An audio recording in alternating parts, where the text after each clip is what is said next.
Doug, thanks for having this conversation. Glad to be here. These are crazy times, and I think the entire world is getting a PhD in how to use Zoom technology. So, this is my maiden voyage, so I'm excited to be on. Yeah, well, you're doing a good job so far.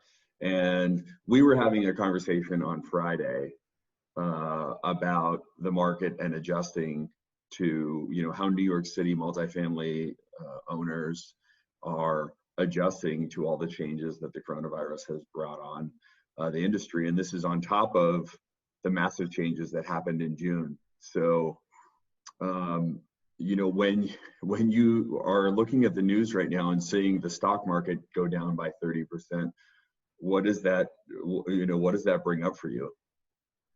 Well, we have a lot of issues, right? I mean, first and foremost is our own health, our family's health, our employees' health, the health of our tenants. I mean, that's first things first, right? Yeah. And then when you feel like you've got food and supplies, then you can start worrying about the business. But yeah, for now, we're in a wait and see mode. We'll see what kind of package the government can put together, and we'll see what kind of relief, if any, and then and then we'll have conversations one-on-one with our tenants about how we're going to help them work through this. What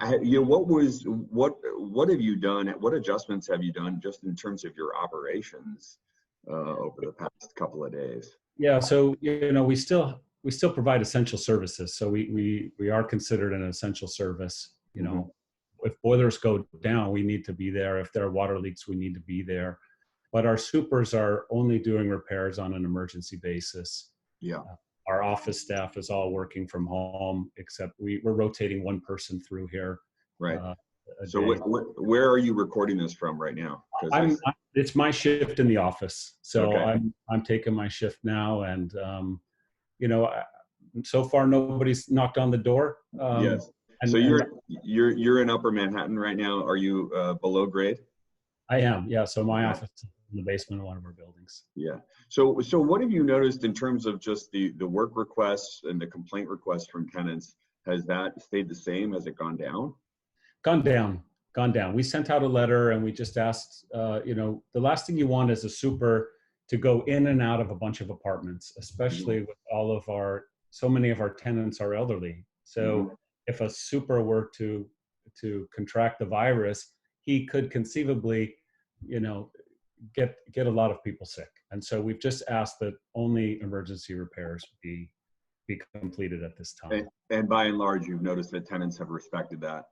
Yeah. Our tenants have been great. Been great.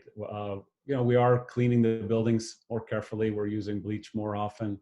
We're trying to do our best to do our part, and our tenants have done more than their share. So it's been great. When you look at the response, and I have looked at some of watching just what the government is doing and how all these massive systems are coming into play and processes that the government is starting to mobilize. For a lot of owners and investors, the first thing that's coming to people's mind is the recession of 2008, 2009. And we had talked about the differences between your free market tenants and your stabilized tenants and how they reacted to those economic shocks that happened then. And in the conversations that I've had with people over the past week, a lot of there are two dates in the future that people are really looking at, and one is the April 1st, the first week of April, and the other one is May 1st, because everyone in the industry, whether it's multifamily owners or especially people who have retail, and we can talk about that in a little bit, our interest are they want to see what are their collections going to be like, and what was that like for you? How are you kind of thinking about this coming up?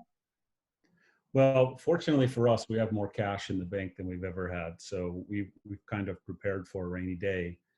We thought the rainy day was the June 14th rainy day, but so we're doing a little better than most, I would assume. But we too are very interested in those dates. a big percentage of our portfolio are below market rate rents. Mm-hmm. And generally speaking, if you have an $800 a month rent, you're going to continue to pay it. Because if you were to get evicted somehow, then you lose the benefits of that low rent. Now, obviously, we're not starting eviction cases now. We won't be starting eviction cases next month or the next month. Right. But generally speaking, if you've got a below market rate rent, you'll continue to protect it. And then our market rate tenants are different. A lot of our market rate tenants have guarantors, whether they're a family member or some firm that's guaranteed rent. Mm-hmm. So we tend to do a little better in New York than, let's say, Dallas. Mm-hmm. So did are you saying basically on balance you had better collections during the downturn with your stabilized tenants than you did your market rate tenants off the bat? Yeah, definitely. The stabilized tenants have been there longer. First of all, it's their Mm-hmm. home. It's all they know. They love it. Market rate tenants generally have been there less time, and they're less ingrained in the neighborhood, and they have a higher rent, so they don't necessarily have something that they need to protect. And often they're a lot younger than our stabilized tenants. And during economic downturns, 20-year-olds move back into their parents' basement. I mean, that's just what happens a lot of times. Yeah, and I mean, everyone is just watching this. I think this is just, it's different than 9/11. It's different than the Great Recession. But with the whole world essentially shutting down, the economic impacts alone are so severe. And I think everyone, we're just watching to see, is this a very deep V, or is it a U, or how does it play out? It's so unpredictable right now. Have you done anything else in terms of your operations to just start to adjust and prepare? Not yet. I mean, we've applied for some relief assistance loans. The SBA has their FEMA. We sit in FEMA district, so we've already applied for that loan. Yeah. We'll continue to apply for any program that is made available to us, Mm-hmm. because most of the programs will ultimately mean that if you take this money or if you take this forbearance, the money goes to your employees or to your tenants, right? Yeah. And so it's on behalf of our employees and our tenants, it's our job to go and try to procure as much of these dollars that we qualify for. Yeah, right, to pass it through. Yeah, and I think most of the plans, even the ones that are coming from the farthest left individuals, aren't saying don't pay your rent and your landlord's going to get stuck paying his mortgage. I mean, most are saying let's delay the mortgage or delay property taxes, or there's some sort of deal where everyone kind of needs to get in a room and figure out how we can keep people in their homes. I mean, that's priority number one. Yeah, I mean, one of the things that it's just occurred to me is that this virus, the one thing about it is the terrible thing about it is that it's impacting everyone. But like in cases like what you just mentioned, it's because it's impacting everyone. Everybody's in the boat together. So whether you're a tenant or an owner, it's not just owners in a certain neighborhood or of a certain property type that are going to be impacted. It's every owner of every property type in every location. And so you hope that the resolutions, any resolution has to be holistic to basically account for the entire marketplace. Sure. The debt holders are, we're going to see what happens to them, right? Yeah. I mean, they're going to take a hit too. And the question is how, are they going to? You mean like, how are the lenders going to participate in this? Sure. Well, and how are the lenders, investors going to participate all the way up the stack, right?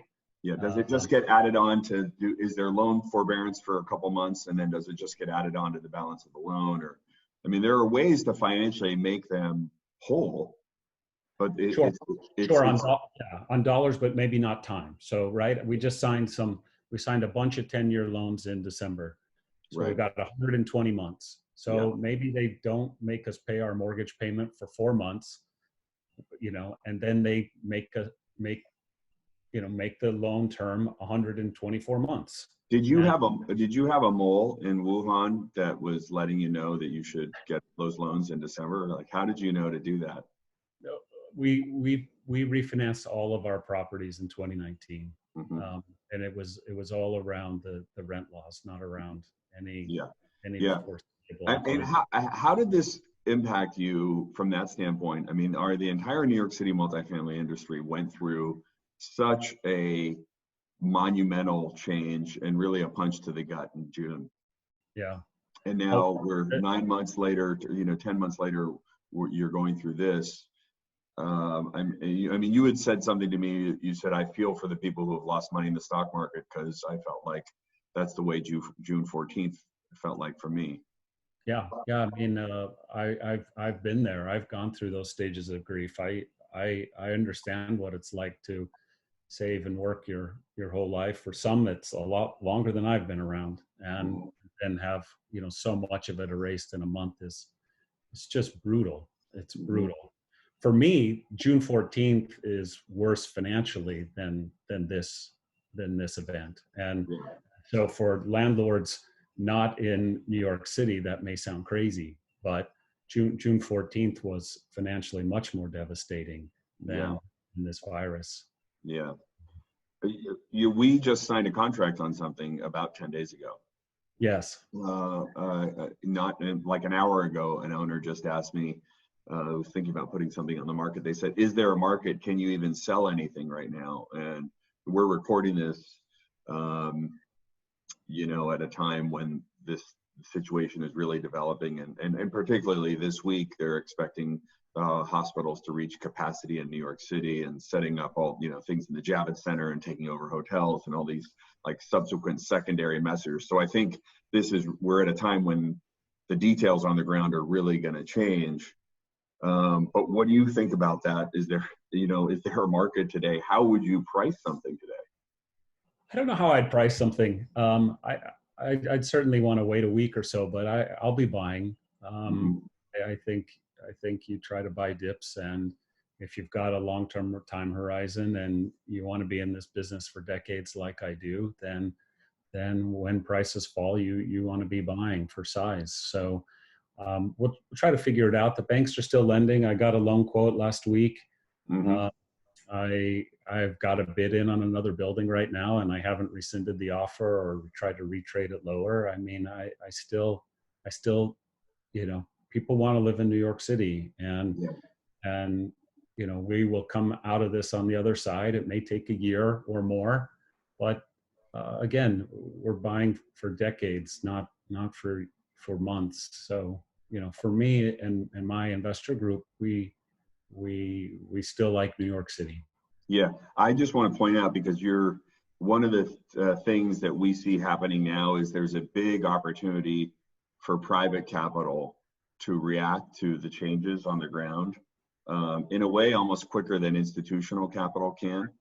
Some of the feedback that we've got is with the drop in the values of the stock market, a lot of the institutions that were investing in commercial real estate now have to essentially maybe even sell some commercial real estate because they're over allocated in commercial real estate and buy stocks. Yeah, they got to rebalance. Interesting. So they have to rebalance, and also, just the how an institution is able to deploy capital. And this is one of the scenarios where private investors can react. They don't have a big decision chain to run ideas by and to get approval for. And so in many ways, it's an opportunity, whether you're going to sell quickly or you're going to buy quickly, because you're able to act quickly. And like you said, if you're capitalized and you have money on the side. So there are pockets of opportunity here. Do you have, you and I didn't talk about this beforehand, but what's your retail exposure, and do you have any early visibility on what that's going to be like for you? We don't have a ton of retail. I've kind of avoided it because my wife shops at Amazon so often that I just kind of thought the long-term trend was to stay away from retail. We have a couple of restaurants.